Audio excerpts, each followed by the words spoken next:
देवताकार्यसिद्ध्यर्थं सभास्तम्भसमुद्भवम् श्रीनरसिंहं महावीरं नमामि ऋणमुक्तये।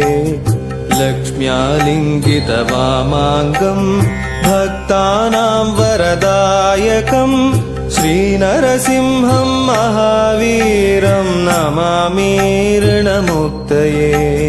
आन्त्रमालाधरं शङ्खं चक्राब्जायुधधारिणम् श्रीनरसिंहं महावीरं नमामि ऋणमुक्तये।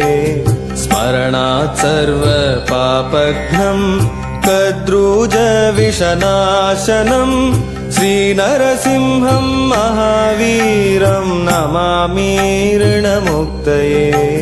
सिंहनादेन महता दिग्दन्ति भयनाशनं श्रीनरसिंहं महावीरं नमामि ऋणमुक्तये।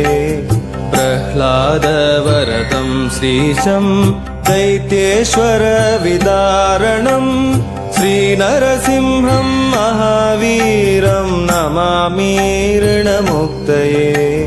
क्रूरग्रहैः पीडितानां भक्तानामभयप्रदं श्रीनरसिंहं महावीरं नमामि ऋणमुक्तये।